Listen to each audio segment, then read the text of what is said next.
I'm Erika. And I'm CJ. And you're listening to the Her Podcast. We are so excited to have Breanne Boy on the podcast today.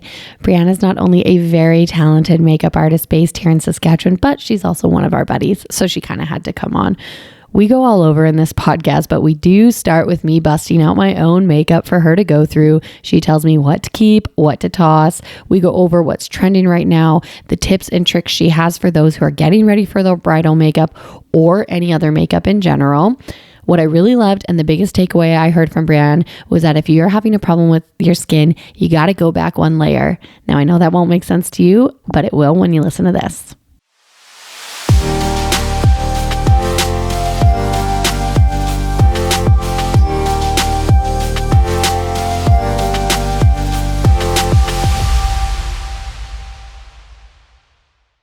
Why are you sweating, Breanne? I don't know. I just like What kind of deodorant do you have on? Oh, that's my thing. I've been trying natural deodorant. Okay, did you try the routine one from the conference we went to? That was in the swag bag. She didn't get a swag bag. She just unboxed our swag bag. Exit. Restart. She opened our swag bags for us. I opened it. I did an unboxing. And then I should have been compensated for. I got a scrunchie and I thought about it for. We're the worst. No, but natural deodorant is a dangerous game. I tried doing it last summer. I tried doing it and I just found I had never stank so much in my life. Well, it's the stress sweat. Right. Is what I find also, stinks. like they say it's like the metals coming out. I don't know how much I believe it, but yeah, you reek. And then it's just hard to get under control. And now I can't use normal deodorant because I get bumps. So now I'm using spray deodorant, which I think is like 20 times worse, but I'm using NYX. I use NYX.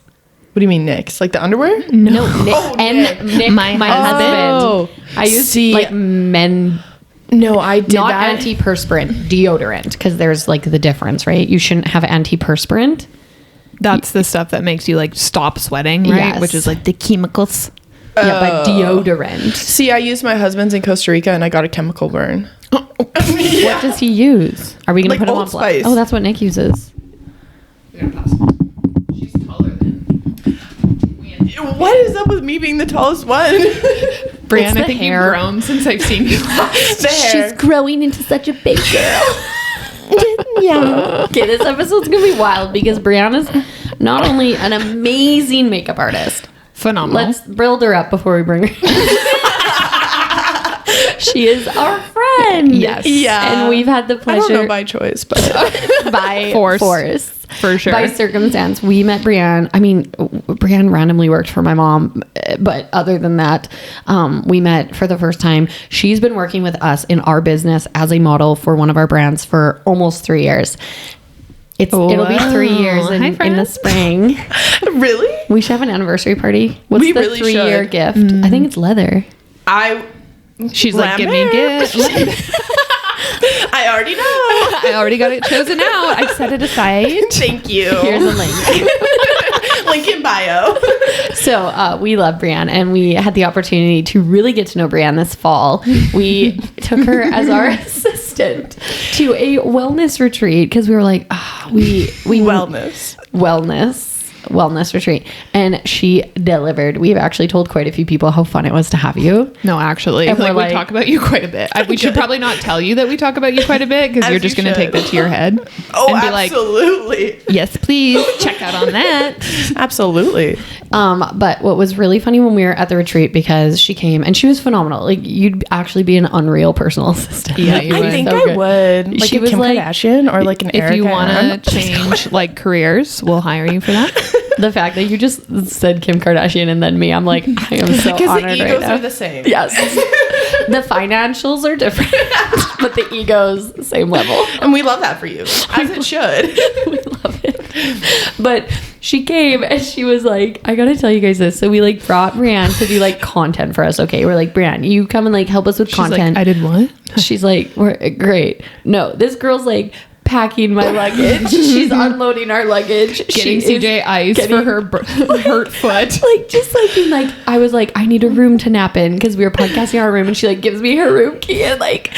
I think you took on the role of a babysitter. Like these women, you think they got it together, and I don't know, man. Babysitter or mom? I would say babysitter because I'm too young to be a mom. I think this is probably how a lot of personal assistants feel. Is it's like 100%. you're momming or you're babysitting, like because we have too much going on. So she was actually phenomenal. But on our wellness thing, as we were like driving out, because she's a makeup artist and she's actually done our makeup before, and it was like flawless and beautiful.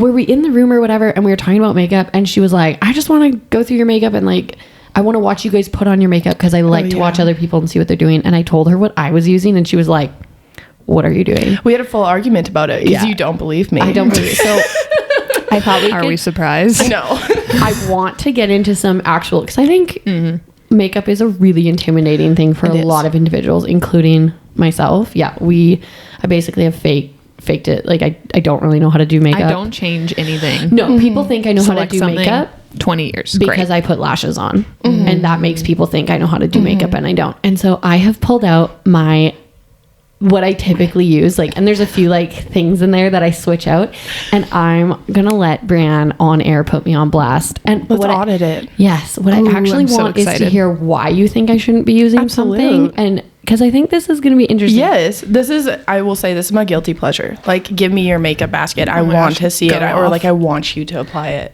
because there is great tips in there too. And also, there's a lot of different brands in here.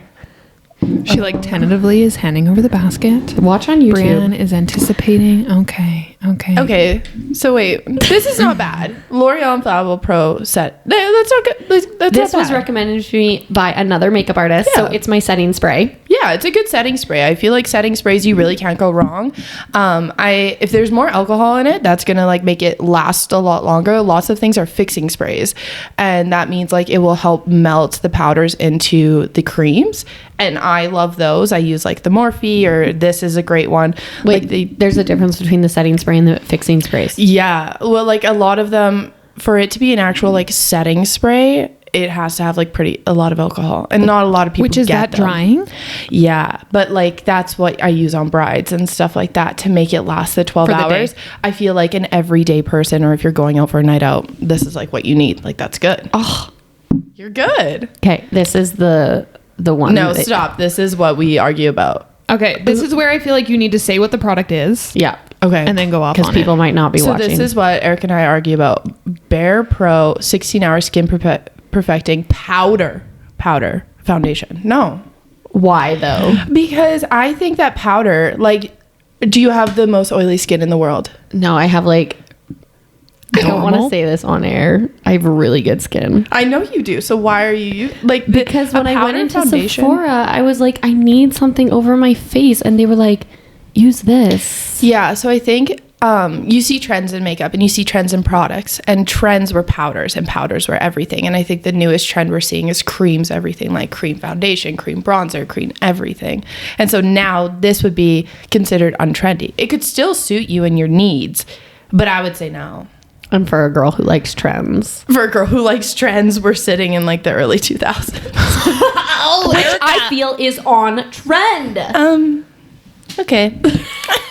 But the other thing is, and maybe I can share this, you came to me the other day and you were like, can I say this? I think I can say this. Yeah. You were like, my skin, I don't need to put as much on. And so you've stopped putting as much on days when you don't need to. Because you're like, I do believe that when which God was creating me, he poured in a ton of great skin quality mixed with very hairy person. I always have told everyone I have beautiful skin, but like you should see my arm hair. Like I'm a hairy girl. And I think when you have the cream products, you can like do a lot less. You could do concealer, you could do bronzer and a liquid blush, or like all creams, and that'd be it. You don't need a foundation. If you don't need it, why put it on? Like why are you layering things that you don't need to layer? Because people told me to. Exactly. My question is, so you said right now the look that's in is like dewy. Yeah. So this is where it's like, and I feel like less is more right now. People are doing.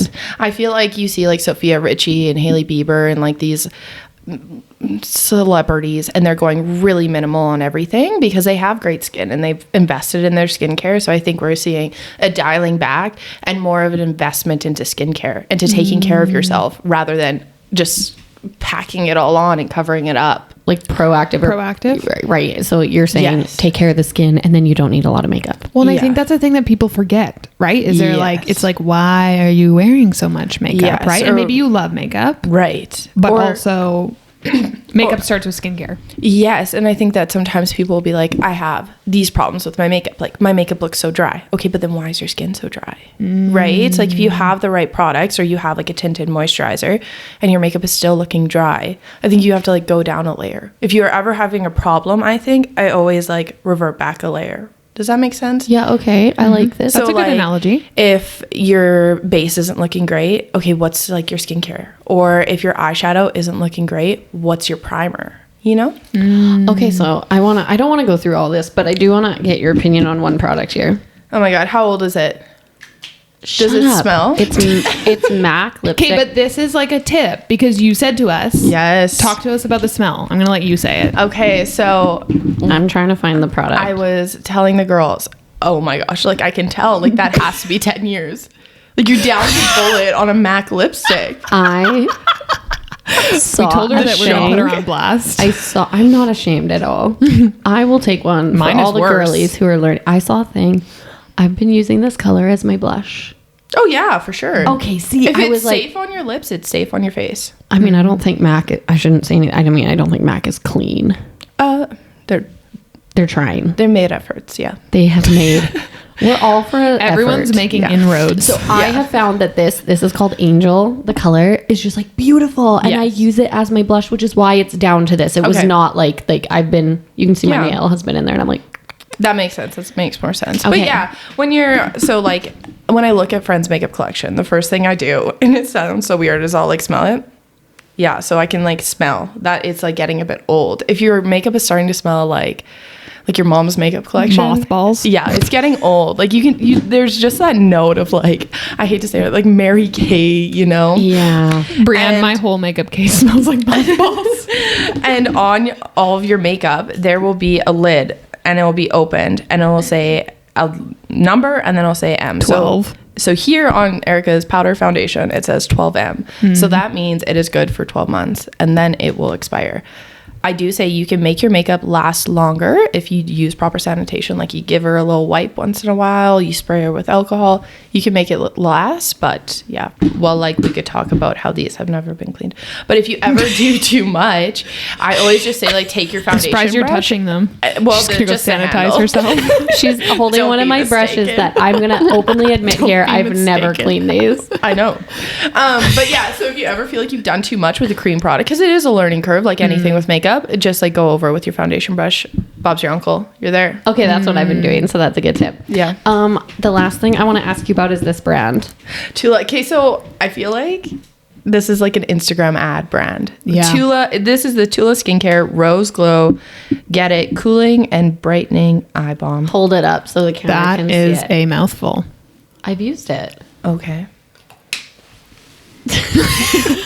I really hope you guys watch this episode because Breanne is I've like heard like great things about Tula. I think that you always have to be careful about skincare, right? Like what works for you may not work for everybody else. So read the reviews, I think is always the best thing. So if you're saying this is the Bob's, like everything. I mean, I think it's like nice. Like I use it on a day when I will use this on a day when I don't do a ton of makeup. Got you. I will almost just do like a little swipe under my eyes and it just like brightens my eyes when I'm wearing nothing else. And then I'm just Love like, that. Hello. Okay, the last thing and then we're going to move on to I don't know what. Because oh no, don't even bring her out. Like why is she in a holder? She shouldn't last long enough to be in a holder. she's wet because I used her this morning. Breanne's like, I will not touch that one. Yes. So this about a makeup sponge. So this is my PSA for everybody. In my terms, if I were to use a beauty blender on CJ, I would then give CJ that beauty blender. I can never clean that beauty blender enough to use it on somebody else. So if you think about it in those terms, your beauty blender really maybe should last you a month or 2 months, depending on the use. I just threw my first one out because I was like, I think if Breanne knew how long I had this, I think I had it for like almost 2 years. Yeah. Well, yeah, go. So like, and then I have a question. The beauty blender brand, it's $30 for one beauty blender. No. Amazon, Paw beauty blenders, the way to go. You get a pack a large pack for a fraction of the price, and you're getting the same product. Okay, that's literally what I wanted to ask you, because I was like, I'm not purchasing new ones because they're $30 a pop, but I realized that so many people have come out with them at a cheaper price or like in bulk, and I'm like, okay, well if they're like $3 to $5 or less, that makes more sense. Even your like the new like velour puffs that everyone's using. What is that? It's just like I've seen those. It would be like a beauty sponge, but it's like for powder. Yeah. I can only use on one client. Like if I use that on you, that is yours to keep. Yeah. Like we can never clean them enough to get to them. That brushes, I can clean enough. Do you ever use sponges when doing makeup? I've stopped using sponges. If I do, it's a disposable sponge. And then I use velour puffs, but they're like my package that I give you after you're done your makeup so that you can feel free to touch up when you need. That's amazing. So the brushes. Yeah. Gotta go. Dawn dish soap. It'll bring them back to life.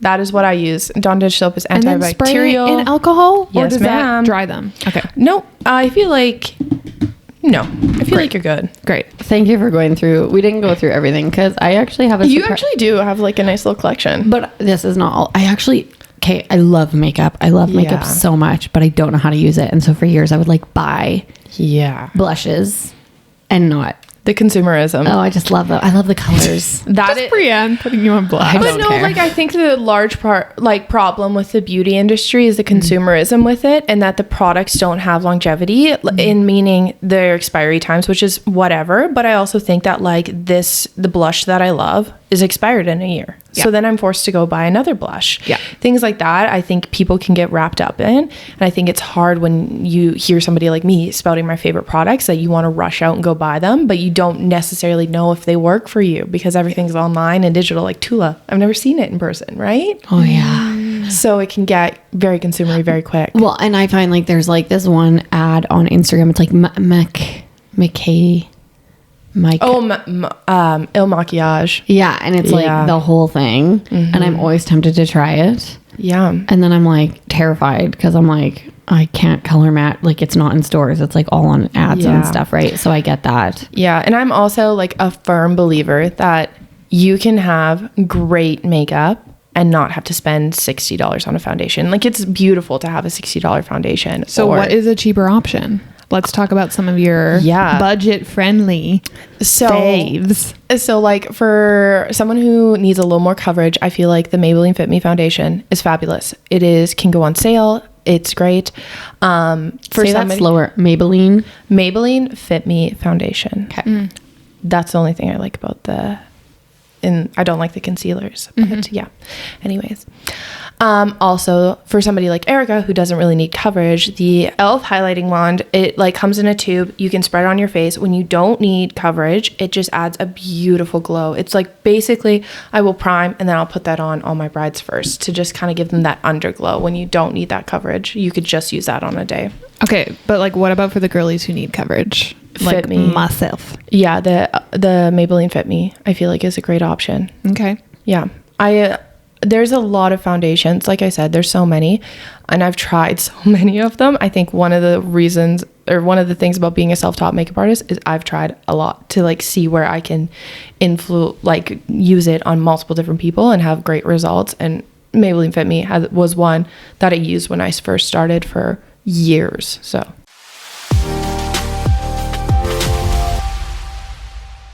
Listen up, friends. I'm about to introduce you to a brand that is a must-try in 2024. Devon and Lang. They make life-changing underwear. Know how I know that? Because I have multiple pairs that are the ones I am always reaching for.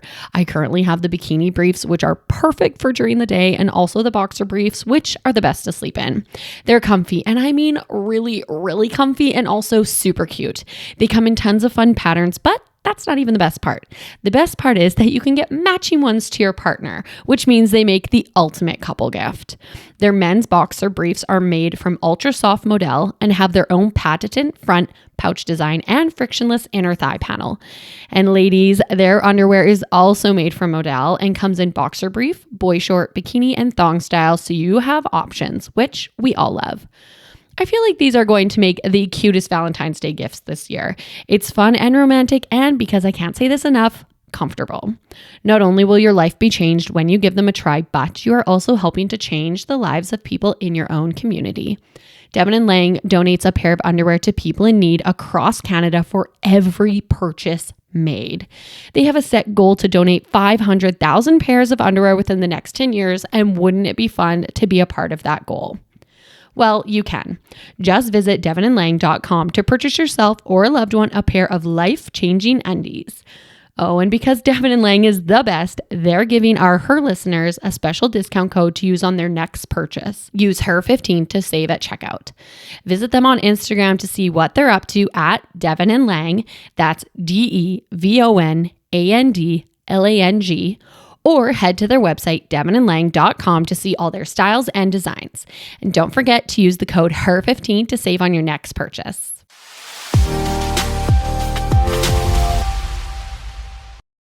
Okay, I have 2 questions. One, am I wrong in this? And maybe I am. Have you ever struggled with acne? Oh my gosh. Because I thought when we first met, that was a thing that we've talked about. I was like, I don't want to say that. And then you're like, no, I've never had it. And I'm like, oops. Oh my gosh. Yeah. Do you know what I mean? So I would love to talk about, because obviously I'm still in my journey of that. Yeah. But I'm like, what did that look like for you? So it was cystic hormonal acne, which is if you've ever had it, it's huge bumps all over. It's painful. It was incredibly and debilitating. Painful. Yeah. And mentally draining. And you feel like a piece of sack of burning poop. Check. Yes. Okay. It was terrible. And so I feel like I got really good at covering acne. Mm-hmm. But then I always say to somebody who sits down in my chair who has acne, I said, I can cover it, but we can't smooth out your skin. That's just not within my kit. That's within your own time. So I went on a long journey of healing it. I remember the first time sitting in your chair and you did my makeup and you're like, can I take a before and after? And I was like, there will be no befores. Yeah. But there will be afters. Yeah. And I get it. It can feel really bad on your self-esteem. I remember I love my family dearly, but my uncle was kind of like, Annie, what's going on? This has never happened before. And it was a cause of hormones, and it was also a cause of stress. And stress can do wild things to your body. And I just couldn't beat it for the longest time. And then I removed that stress from my life, and then everything got better. It stress? Mine was I still suffer from acne, but the hormonal cystic acne was mainly to do with stress. Okay. Wow. Yeah. Okay. Real quick. Yeah. What are 2 things you did to mitigate your stress? I see this isn't a great answer. It was university. Okay. So I convocated university, and then I started to see it. You convocated university and you started to see it arrive or go down? Go down. Okay. Go down completely. But now I feel as I'm a bit older, and I can still see flare-ups come and go, but some of the things I do is I will take just time for myself, literal time by myself. No dog, no husband, nobody in the room. Cat nap? Just cat naps. This is a formal PSA for your cat naps. Sorry, we had a long conversation about cat naps. But really, they do and sometimes I'm just sitting there with my eyes closed. It's almost a meditative state that I'm just needed to recharge. And that's one thing. And lists are another thing. I just needed to have organization of my life, because I was a fly by the seat of my pants kind of girl. And when you're in university for so long and you're in that fight or flight for so long, that it just takes a toll on your body. What I'm curious about is, maybe you don't want to get into this, but skincare. Yeah. I really want to hear what kind of skincare you love. Right. And that you're this is great. I recommend, and I know it's hard because again, I try everyone's different. Well, and you're I think some people are I like this moisturizer and this cleanser, right? They're not exclude. I used to be someone who would buy all from the same line because I liked the simplicity of it, and I liked how it looked. Actually on my counter, I was it's all the same color, and that's very nice. So I'm curious what kind of skincare you love. So I find this with people who have acne, my biggest tip is to not touch your face. That's my biggest skincare tip, is to not touch your face and to have a clean pillowcase. Those 2 things will make wonders in your life. Which, and not put your phone to your face. Yeah, I always talk on speakerphone. There was just small things and small changes that I've learned that kind of mitigated things that helped. But skincare can be so touchy. I feel one of the things I really found that helped was going to a physician. I went to a pharmacist actually, and they helped me get a cream over the counter. I didn't see it long term. I didn't want to use it long term because it was very strong, but it really helped calm it down and get it to a level. And then once I removed the stress, then it was gone completely. But it managed the painfulness of it all.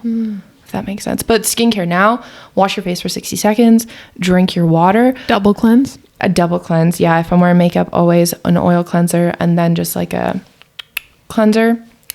And foam, moist, what are gel. they? Gel cleanser. like lotion. And I always think with acne too, is like scale back what you're using. Yeah. Like everyone will have like, you said you bought a product line, right? So you probably bought like 9 or 10 products from that product line. It's too much. I feel like with acne, you have to take it down to the basics and then bring in like one product. If it works, keep it. If it doesn't, take it away. You really have to like cater your line to what you need out of it. So what would you say are your like must-haves in your skincare? I like an oil cleansing balm. So right now, Can you tell me your favorite? Because I need a new one. I'm using the It Cosmetics one. Oh, great. I use that for my foundation. Yeah, so it's like a solid, and then you Not the cleansing balm, but it. Yeah. Yeah. That one's great. Oh, and see, I'm bad with this too. I'm a consumer. I'd like try everything. So right now I'm trying out ordinary stuff. One like product that I'm like ride or die right now is like the Core 6 Snail Mucin. Can you please? I'm sorry. Stop. Are you putting like snail poop on your face? Mucin? Get it correct. But yeah, I am. When we call it mucin, it's bougie. Mucin. It could be feces. I don't know. But snail something. So if I just go grab a snail from the creek and Snail rub it on my slime. face, I could see it being very good. Pink eye, possibly. you get some beautiful skin, and then your eyes will just be pink. It's great. I'm trying to think what else. La Roche-Posay is. I had an instance where Is that the spritz? No, it's a whole line, and I feel like it's a simple line. It's great. It's at Shoppers Drug Mart, but I had an instance where I got a chemical like a chemical facial, and it burnt my eyelids, and I could not calm them down. It was almost like I had eczema on my eyelids, and it was like impossible. And La Roche-Posay, that line, it worked wonders. And now if anybody is having eczema or like really serious problems with their skin, I'm like, go to La Roche-Posay, go on their website. Their products are incredible. They're higher end, but they're really great for what they are. Calming. Yes. Okay. So what's your take on chemical peels? See, yeah, I've had good experiences. I've had bad experiences. I think my take on chemical peels is who's giving it to you. Do you trust them? Are they good at their job? Do you feel like they have the backing? Do they have good reviews? I think that's with anybody. Okay, and what is it? Can you just explain to me a chemical peel a little bit here? A chemical peel is like just a chemical peel. They're putting products on your skin to remove like the outermost layer of, like, it's a chemical exfoliant. So they're removing the outermost layer of your skin to then bring forth new growth, new skin, healthier skin. I like to explain it like a Pac-Man. Like a Pac-Man is like eating away at the dead skin cells, basically. That's a great analogy. With like a chemical exfoliation, whereas with a physical one, like you're actually like abrasively, you know, like getting that off, if that makes sense. I think it's really important though to touch on, because I think, and I have no shade to estheticians or anything like that. I think that they're phenomenal. I've like worked in that space with people before, but I think that there is this, you know, when anytime you have more people, like a wave of people step into sort of an area, like a career, right? Accreditation is really important. And when it comes to like your skin and like peels, it's like, this is not just like a, for sure, put it on, you know, like you need to like prep the skin. Like how often are you doing it? Like post care is really important. I find that with makeup artistry too. You have to like be careful of who you're doing, especially the industry I'm in bridal is so different. And I think that's like, especially you can have estheticians who are just doing facials. As soon as they get into that chemical route or lasers or anything like that, you really need to be careful with who you're going with. I find that with anything, hairstylist, anything. Do your due diligence. And I always think that like Instagram is a highlight reel. And so it's not the most accurate representation of what their products are or what everything is. Because you have to think out of 20 clients, they posted 5, right? So just... If that. Right. Yeah. So really dive deep into the reviews, ask them lots of questions. And if you don't feel comfortable, don't go through with it. Okay. Is what I wish I would have told myself when I burnt my eyelids. When you burnt your face off? Yeah, when I burnt my face. And you know, the crazy thing at the time, it didn't hurt. It was when I went home and was like, oh, what's that? And she never, like they neutralized it and she never neutralized it. So it just was going and going and going until I got home. Yeah. Oh, that's bad. Did wonders for the acne though. Yeah. See, good in the burnt bad. it off. There's always like the silver lining. Yeah. And the silver lining is the acne went away. Yeah. What are the biggest things that you see, you know, whether it's like people walking down the street or like people use, you know, you're just like, there's lots. What are like, I don't know if we should use a term like no-nos, you know what I mean? Or things that you're like, oh honey, I wish you like knew that like that's not serving you the way you think it is. I find that when I first started makeup, I really loved dramatic, like the transformative power of makeup. And now my makeup style has completely changed into very like natural being yourself. And so the things that I find that people like really, that I'm like, oh gosh, I wouldn't have done that on myself, is eyebrows and big contouring, because I think that eyebrows really do frame the face. It's the first thing I start with makeup, and people are like, what? But that's how I like set the base for the rest of the makeup is eyebrows. And so that's my... Well, I listened to a whole podcast. It wasn't all just focused on eyebrows, but it was like this lady who like literally like went to school and like studied like facial theory, you know what I mean? And was like, if you have that set, like it completely changes. So do you think we're going like misshapen, too dark, too light? Like, is it all of those things? I think that your eyebrows were grown in a way that that suited your face shape. Ooh. And I think that we see these trends, like right now it's like straight eyebrows. And I'm like, who really grows just straight eyebrows? Like, we love you, Kendall Jenner, but like that's just not applicable for everybody else. So like people like waxing off the end of their eyebrows, I'm like, it was there to like compliment you, you know? I think the most flattering shape is like you're just your natural. So that's, to me right now in my space, is what I think is most flattering. Okay. And then you talked about contouring. Yeah. I just think that you feel so insecure with my face right now. No. Like if do my makeup am, like, right now. Help me. I feel like I'm good friends with people. I would tell them, I'd be like, yo, this is the too much. brows. Like, you know, I want you to see a photo of my face, pre-tinted brows. Yeah. Oh, albino CJ. I love that. I did your wedding photos. Okay. And I'm like, is that the vibe? Because you're like, keep what God gave you. Well, like, let God's work show, you know? Like, throw a tint on there. Throw a tint on there. Because sometimes God just didn't add enough pigment, you know? Just like a little touch up, you know? Yeah. So I feel like, see, I'm all about enhancing. So it's like your brows weren't like enhanced enough. So just enhance it a little bit. Yeah. You don't need to change it completely. Yeah. You know? Anyway, sorry. Contouring. Contouring. Yeah. I think that contouring is a wonderful, magical thing. And you can literally change the shape of your face or change the appearance of your face with it. And so sometimes people go a little too ham, and then it's like, oh my gosh, who is that? And then it's like, oh gosh, it's her, right? Like, I will admit that I think we should, I feel like we need to, we're not sitting here bashing anything anyone's doing. Oh my gosh, no. But we're just like, we have a makeup artist, a professional artist in the chair, and I'm always very curious about this. But I will say that's something I find very interesting watching on Instagram, because I love before and after really dramatic like I think it's so amazing what people can do with makeup. But I am sometimes like, oh my gosh, like that's a completely different person. Yes. So this can start me off in a different tangent. Like what I said when I started, I loved the transformative power of makeup. I thought it was amazing, beautiful. I wanted to do that really bold, transformative stuff. Then I got into bridal makeup, and I see it all the time on my Instagram, these really beautiful, dramatic, transformative makeup, but it's their wedding day and they don't look like themselves no more. Ooh. And I'm like, your wedding is a reflection of you and who you are as a person and what you stand for. And I think that you should look like yourself and put your best self forward. And that's where I've really taken my makeup, is making people look like themselves. And that's the most common thing. When you sit down in my chair, one of my first questions is, have you got your makeup done before? If so, did you like it? And lots of people say, no, because I didn't look like myself and I didn't feel like myself.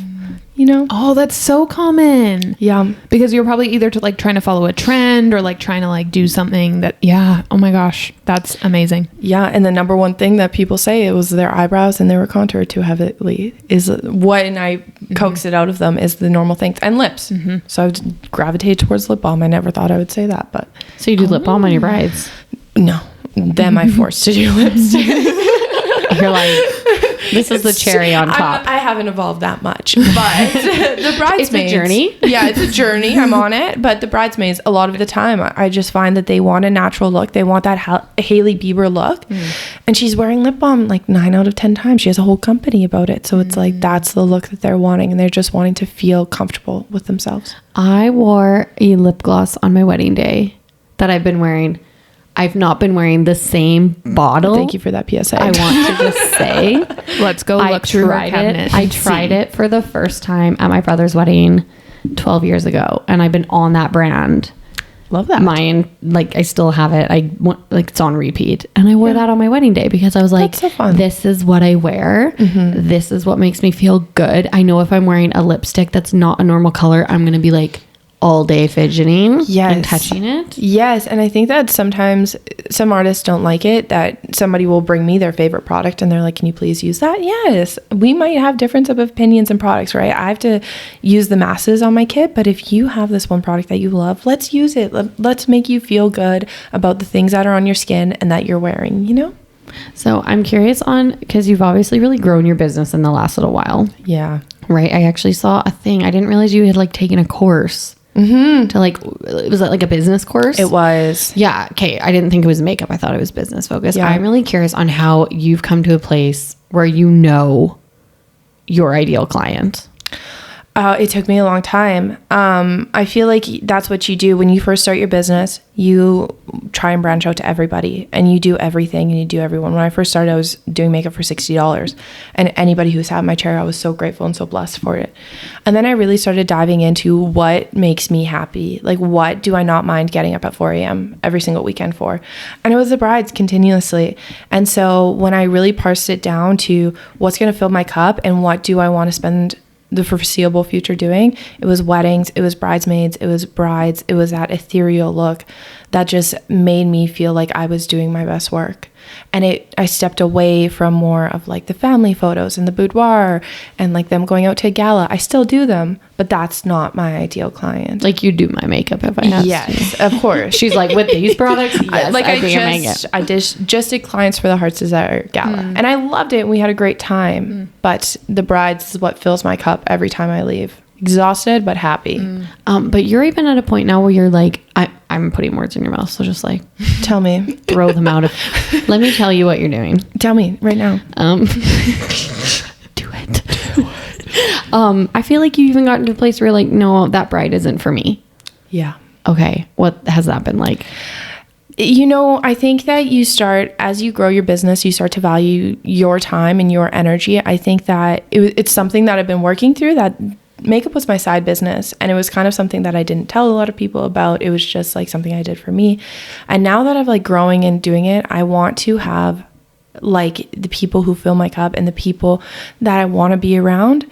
And some of that is like the location we're getting ready at. Like, I don't want to be in your bathroom anymore, right? I don't want to be getting up at like 6 a.m. to do 12 people.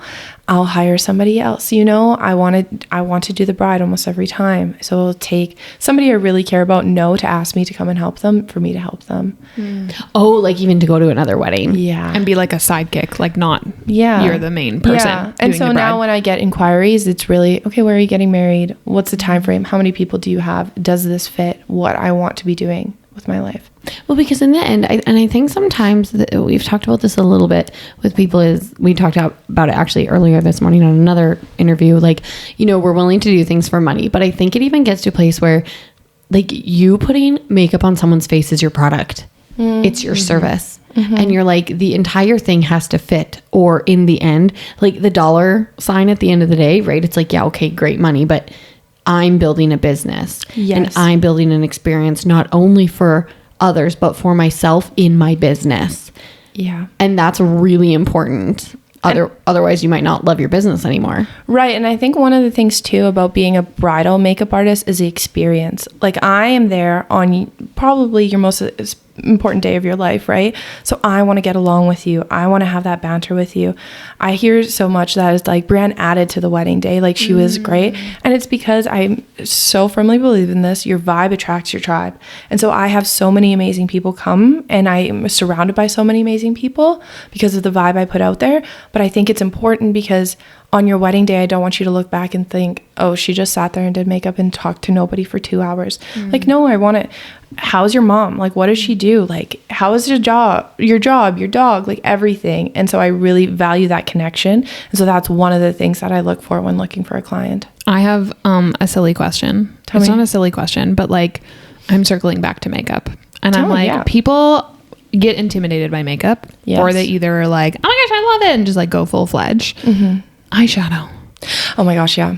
You know, because I'm like, I used to be in a season where I would wear eyeshadow, and then one day I just like stopped, and I was like, whoa, that's like so nice to like not have to like do that and figure that out. But I'm like, what's your opinion on eyeshadow? If we're gonna do like, are you like pro no eyeshadow sometimes? Are you like, we should always have like a little eyeshadow? How do we as non-makeup artists figure out eyeshadow without putting like big bold colors and then being like, yeah, I get that. Like, I'm not wearing eyeshadow today. Okay, that's what I kind of wanted to ask. I am. I did it this morning. I was like, I could looking in my 12-year-old makeup, and I literally was like, and Beatrice was like, what are you doing? I was like, I don't know. I was like, I just felt like I needed, Mama just needed a little bit of color today. Yeah, I think that eyeshadow, it can be definitely the most deceiving, and that I feel like is probably, it's one of the features that we always highlight in bridal makeup is like everyone's obsessed with the eyes. And I think that most people are afraid of eyeshadow because they've never nailed down what their eye shape, what it looks good on. Does that make sense? So some people with hooded eyes, they're like, I never do eyeshadow because I can't figure it out. I like my eyes closed and I can't see all the work that I just put into it. So I think that some of it is an educational piece. That I think there's really great products out that are so easy. But if you don't know your face shape or your eye shape or how to do that eyeshadow, then it feels like you're just losing a battle that you've never started, right? Yeah, absolutely. Do you have highlighter in your eyes? Blush. Oh. Yeah. Okay, tell me about that. Monochromatic nude sticks. Okay. I'm obsessed with nude sticks. Yeah. It's they're Canadian founders, young girls, and I love that. So it's one of like the brands I've supported, and they're cream products. So I just take the cream blush all the way like up on my eyelids and then on my lips too, to create like a look that just feels monochromatic and cohesive. Okay, and then the other question I have is because dewy is in. Yeah. And I would like to have dewy skin. Yeah. And I understand that like probably the moisturizer and like skincare I'm using plays into that, but I'm like, what are a couple ways to like get a dewy effect with like not minimal input, but like a little bit, Yeah. you know, like bang for your buck? Like, is it a highlighter? Is it like your moisturizer? You know, what is it? Yeah, so the e.l.f. liquid highlighting thing that I recommended to Erika earlier is great. It's just like a wand. It's similar to the Charlotte Tilbury Flawless Face, but like a fraction of the price than the exact same product. But using that underneath your foundation or even over top of it can give you that dewy look. One product that is such a splurge, but I love, is the Hourglass ambient lighting powders. They're so expensive, but they are beautiful. They go on every single bride, almost every single client that I use, because they just give you this like beautiful sheen that just looks like your skin is healthy. That doesn't look all like over? So you can put it under your eyes. I use it as a highlighter for like girls who are really natural every day. I just use it as like a powder to set like the outer corners of your face, and it just gives you this shine that doesn't look oily. Because I think when people say dewy, some people think oily, and when I think dewy, I think healthy and youthful. Same. Yeah, Absolutely. Okay, you said one thing that was like worth a splurge. Is there anything else that you'd be like, this could be worth a splurge? See, I also think that eyeshadow, yes and no. So everyone has a process of like what they think a splurge is, and mine I feel like is probably warped because I work in this industry and it's just, makeup is expensive and it's just going up and up and up, especially in Canada. Hey everybody, it's Erika. You guys know I love a quality handbag, and I recently found a luxury resale company that I have to share with you. Working Girls Boutique offers a stunning selection of gently loved luxury handbags and a safe, reliable, and secure way to purchase your dream bag. They have a strong commitment to authenticity and choose carefully curated pieces in excellent condition, which include Prada, YSL, Louis Vuitton, and they have a stunning Chanel collection, which is 100% on my dream list. One thing I love about Working Girls Boutique is how seriously they take making sure each piece is authentic. Ensuring authenticity of luxury items is a serious business, and Working Girls Boutique prides themselves on thoroughly checking every item they choose to the highest degree. They even use AI technology so you can feel super secure about the bags you are investing in. Working Girls Boutique also offers a flexible payment plan so you can secure your dream bag without breaking the bank. Plus, you know, they gave us an exclusive discount code for the Her community, which is amazing. It's code HER50 to save $50 off your purchase. If you're like me and constantly looking for that next dream bag to add to your closet, you can find all the details on the newest designer additions on their Instagram at Working Girls Boutique, and head to their website, wgboutique.com, to secure your dream bag. Don't forget to use the code HER50 for $50 off your purchase, and 100% make sure to tag me because I want to see what bag you snagged.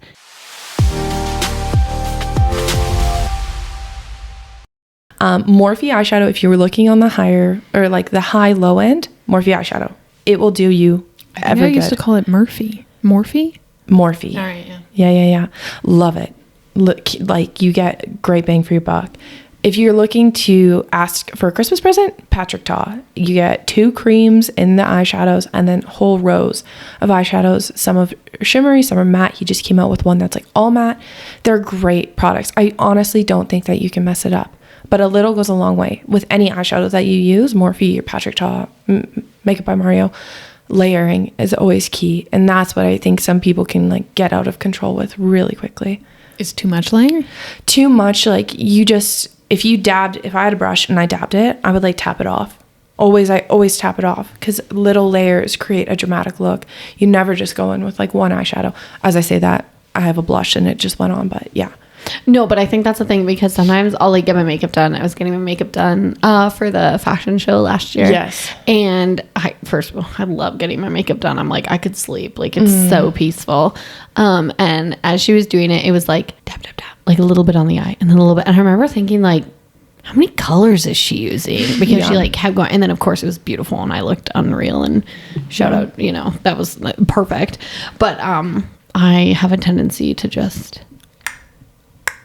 Like I think honestly, we most do, right? Because I just don't know. It's so intimidating. Path it really of least is. resistance. Like yes, one and done. Yeah. See, but you can make makeup as simple or as complicated as you want. So for my bridal makeup, I'm honestly probably 7 to 10 shadows I'm using on an eye look, like minimum probably on everybody.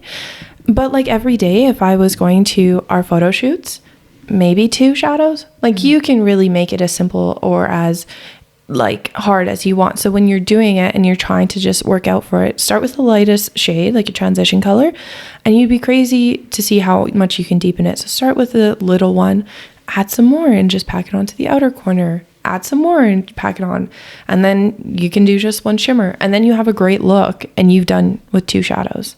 But I just think be graceful on yourself too. It's a new skill you're learning. What would you say, like where could people go to learn? Like what really good tip if you're like, oh, this is how I learned? Because you're pretty much self-taught. Completely self-taught. So like what were you doing? Or what now would you be like, hey, this is a resource. If you want to learn how to do your makeup, you're like, don't learn to do your makeup. Book me instead. But what tools would you suggest? No, I'm like a big advocate of people like learning what works for them and like going and seeking out resources. The biggest tip I can give you is to find somebody like an influencer online that looks like you.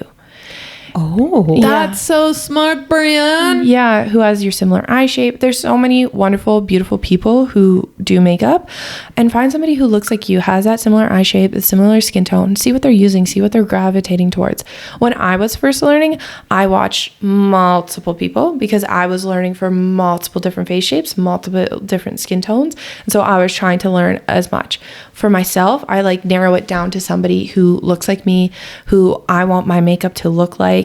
And if it's a celebrity, it's so easy. They're always taking their glam team. So if it's Hailey Bieber, click on Hailey Bieber and see who did her makeup that day and click onto that makeup artist. Normally celebrity makeup artists are giving you a breakdown of their look, of the products, of how they achieved it, things like that. How much time are you spending thinking, watching, so much absorbing, learning makeup things? Like, are you following, I'm like now curious on like your Instagram and social medias and stuff. I'm like, are you following like a whack load of like celebrities and like makeup artists? Yeah, completely. Yeah. I think that it's like one of those things when you are self-taught and you haven't been to those formal courses that I personally never stop learning. Like I'm following so many educators, I'm following so many celebrity makeup artists.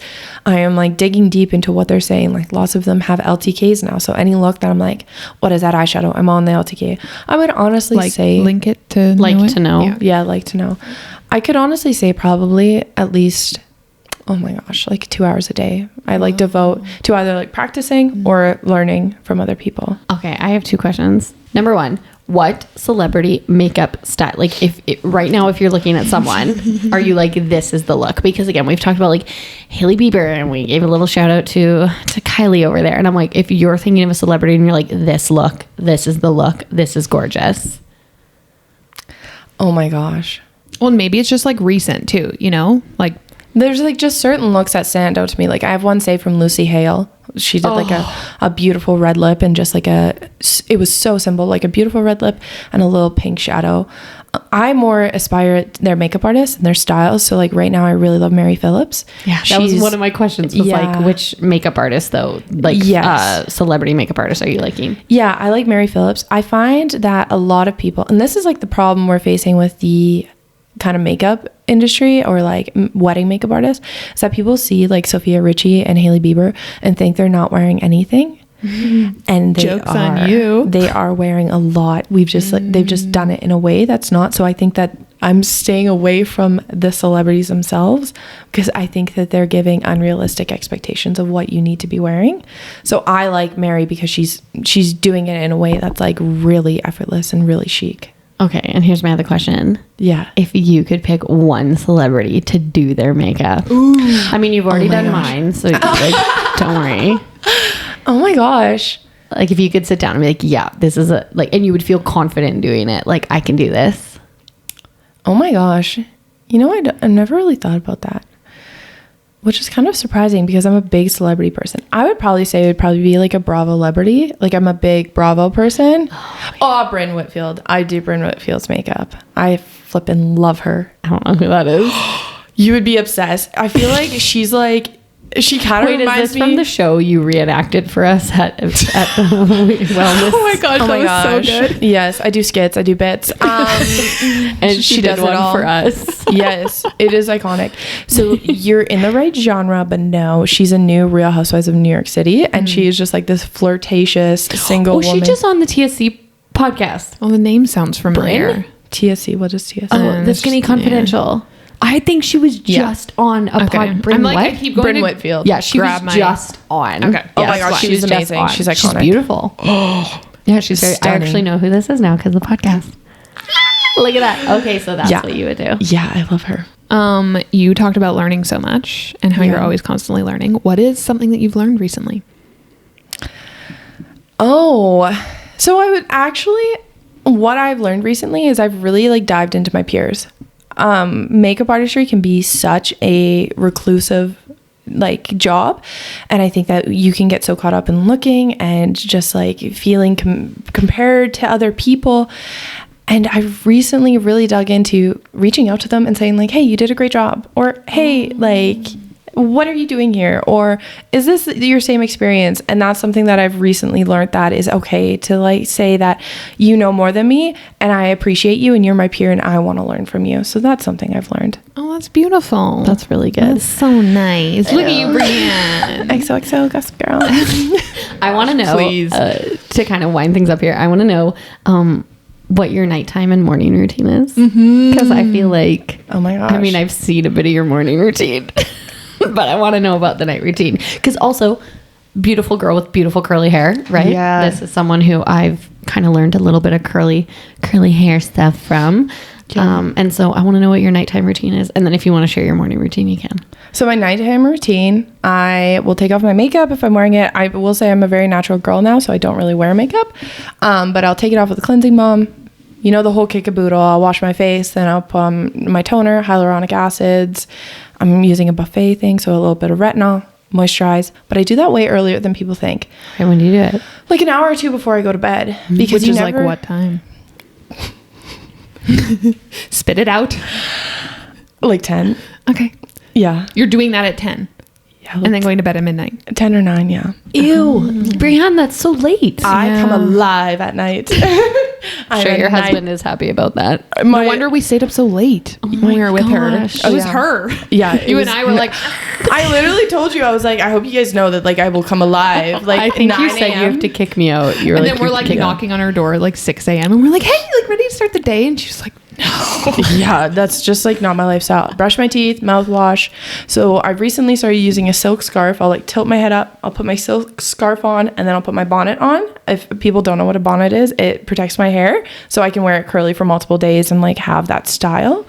And then I'll read. I'm a big reader, so I'll read it when I go to bed. And then in the morning, I wake up. I will keep my bonnet on for as long as humanly possible. So I'll like normally wake up, I'll brush my teeth, wash my face. I will let out my dog, feed my dog. I will get dressed. I will get ready if I'm doing any makeup. And then right before I leave the house, I will take my bonnet off. I've been known to wear it in the car. I was going to say, are there days where it doesn't come off? No, it gets a little sweaty. Okay. Are you like a drinking water? Like, I'm interested in like your health journey. Like if you're like, I'm drinking water in the morning, or you're like straight to coffee. So I don't drink any caffeinated drinks. I don't drink anything hot either. So Weirdo. I know. Is there What a do you reason? do in Christmas season? You don't like have apple cider or like hot chocolate or? It will be like a very special occasion. If I do drink anything, it'll be a chai tea latte. Which there I a hate saying reason chai tea. Why you don't like hot? No, I just never drank it. And then now I just find it's repulsive, the taste. And the effects of it also. Y'all are crazy if you're drinking coffee every day. Yeah. That I agree with. Yeah. Whoopsies. Yeah, so no, I do drink I guess I do drink a lot of water because it's mainly just all I drink. Yeah. And what are you reading? Oh, right now I've like fired up some Jane Austen. Ooh. Like I'm reading Pride and Prejudice. Yeah, I just finished. Have you read it before? No. Okay. I read it a few years ago. So I'm very excited about that. I just finished an amazing book. It's called Next Year in Havana. It was beautiful. I Is loved this the one you were talking about this week where you were like, I cried in the car listening to it? Yeah, okay. I'm sorry. Are you saying that listening to a book is reading a book?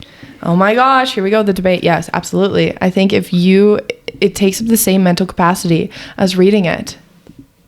Okay. You disagree? I'm like, I have a Kindle. Right. And even that for me is like, doesn't feel like reading a book. I'm fine for other I people love to a do what Kindle. they want to do, but I am on your side of like, for me, reading is I am physical not book. fine for people to do what they want to do. Brianne's wrong. And see, like, I think You do that, you, boo. too, I don't really listen to music that much. I consume literature. And so however I consume that is either through audio. I just really started using audiobooks or physically reading. But like if I'm in the car, like on the way here, I'm listening to my book. If I'm doing laundry, I'm listening to my book. If I'm getting ready, I'm listening to my book. So But you don't listen to a lot of podcasts, am I right? yeah. Yeah. Not even So this just one. book. She doesn't even know Yeah. what this is. I know. How She's did she like, get what invited is on? this podcast? I actually watch all the reels, but Oh, there we go. But Except no. you watch YouTube, so I'm like, you should watch it on YouTube. And 'cause see, you I- watch Oh, YouTube. just subscribe, Brianne. Come on. I think I do. You better. This year I've stopped watching YouTube completely. Tell me why. So I went through kind of a little mentee bee, and we love that for her. And she had to grow up a lot. I think that lots of people do. And one of the things is I really have to watch like the literature I'm consuming and what I'm watching. So I don't really watch much TV. I only watch Bravo because it makes me feel good about my life. But no, so I've really just like scaled back. I don't listen to any like true crime. I don't watch any horror movies, anything like that. And so one of the things that I found solace in is books. And I kind of stopped listening to music. I don't know why, but You know what? I was listening to something recently about like music, and I think I see it more with the true crime stuff. So I was like a big true crime junkie, and I was like watching it and consuming it a ton. And I'm not someone who would say I have anxiety. I'm not someone like I can feel the effects of anxiety, but I wouldn't say I live with anxiety. And I was like lying awake at night and being like, okay, like if someone enters my home, like how will I get all my kids out? Like Nick's not here, blah, blah, blah, blah. And I remember one day being like, I cannot do this. Like this is actually ruining my life right now. Like I'm so paranoid. I was like thinking about Soup like cans in front of the door. that's different. Okay. That was No, I'm not different. trying to put you on blast. I'm just saying. you put soup cans. I painted our door one night, our front door in our old house. I painted it. Yeah. And it was still wet, so I couldn't put the handle in. Oh, right. Okay. Which meant someone could literally walk up and like this open feels the very door. logistical to me. Like So I agree. put soup cans, Absolutely. and I was like, I will wake up. And everyone was making fun of me, and I was like, I'm sorry. No, it makes When sense. you're all alive because of me and my soup, yeah. you can thank me Yeah. later. But it is really important. And I even think with music, I've really been diving into like, what is the music undertones? And when you really go into like, like not binaural beats, but like different frequencies of music has different effects on you. Yep. And I think it's why we can turn on a sad song and not be sad and feel sad. Yep. Right. Like I actually think there's like I don't want to say like a chemical like balance, but there is something I think that happens in your brain and in your body, which is why we have happy music and we have music that we turn on, and no matter what, we're in a better mood. My happy song right now is Ain't No Mountain High Enough. I love that. It's so good. It's I love that for you. it's my song that I put on, and my kids are like annoyed with me, and I'm like, no, we're dancing and like singing. It's like my happy song. Mine right now is Mama, Dolly, and Jesus.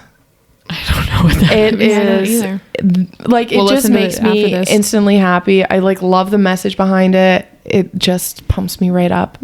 Yeah. I had another question, and it was about your books, and now I'm not remembering what it is, but I could get started on my books. I love it. I'm a Kindle girl as well. You said that, like, I think it is just the most convenient thing. No, I think Kindles are very convenient, and I recognize you're reading a book. I think I'm probably a it's a tactile for me. I also, fun fact, I write in my books mini reviews on the front page, tiny, like, I love this was like a must read. I mark the year I read it so that if I go back to reread it, I mark it again.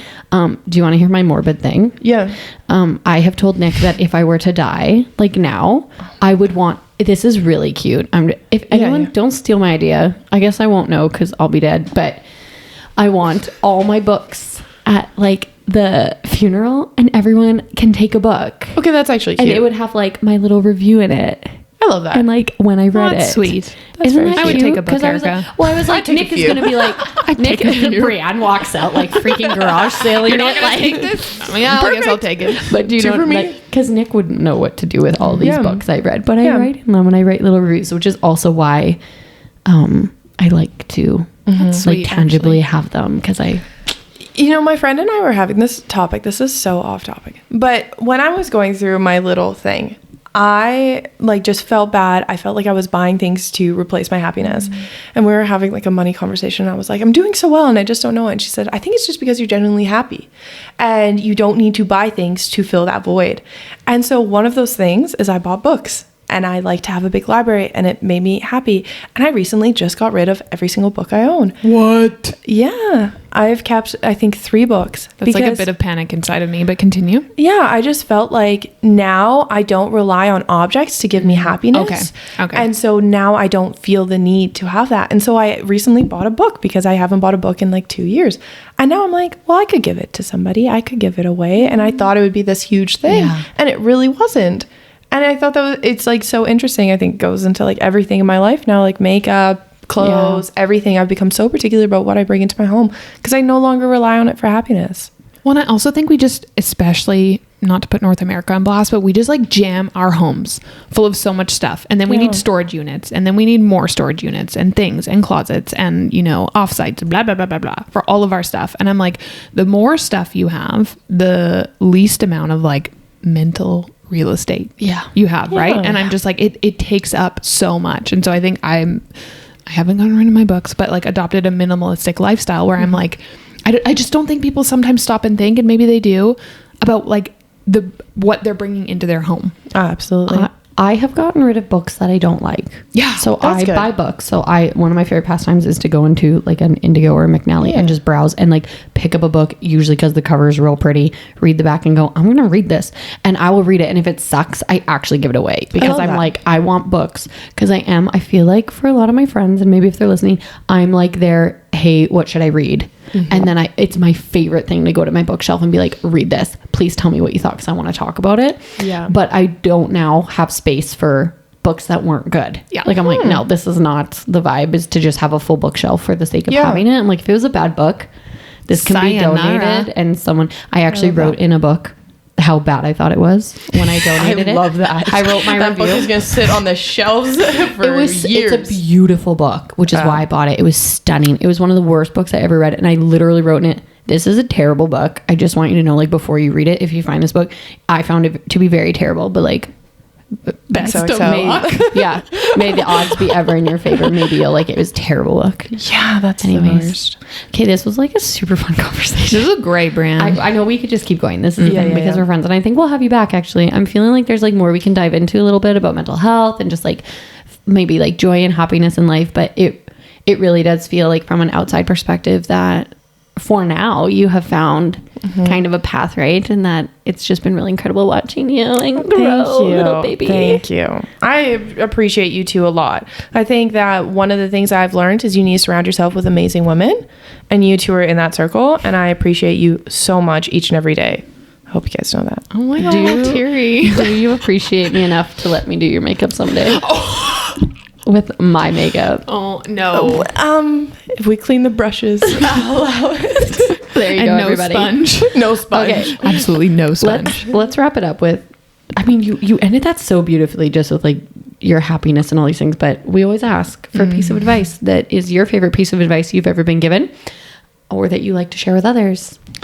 Okay, so this is so specific to like my business, but I find that when you're planning your wedding, you will get ready physically and you will plan the best event of your life, but you don't technically get ready spiritually many of the times. I think if you don't opt for a marriage class, you don't get ready spiritually. So my biggest advice is to take the time and really think about the marriage, how you want to proceed in the next steps, and take that course if you want to, read that book, but really think about what you're getting yourself into and how you would like to live the rest of your life with that human. Well, because I will echo that. And I'm like, too many people make it about the day. Yes. The wedding day and not the marriage. Absolutely. Right. And I'm like, there should be, in my opinion, more focus on the marriage than the wedding day. The wedding day should absolutely be a celebration, but like that is not the climax or the low point. You know what I mean? I'm like, it's a day to celebrate, but more effort, time, money probably needs to go into the marriage. Absolutely. There it is, everybody. You heard it here first. Yes. Hopefully Taylor approves of that one. We loved our marriage class. We honestly think it was like Taylor, one of the highlights of our like going into our wedding was taking that class and really like connecting with each other. Amazing. Where can everybody find you? And also, if they live in the area, how can they book you? So you can find me at Glam by Breanne on Instagram and TikTok and all the good things, and then glambybreanne.com. And if you live in the area, you can just email me if you want to book in and get glammed up. And you guys want to watch her content. In case you haven't picked it up here, she's so funny. Yeah, she's also super smart and wise. And I'm like, I just love your content. Every time it comes out, I'm like, double tap, few emojis, little comment, go girl. So thank you. Yeah. Thanks for coming later. Bye. The end. Thank you everyone for joining us on this episode of the Her Podcast. If you want to follow along with us, you can find us on Instagram and TikTok at its.her.podcast. We can't wait to see you there.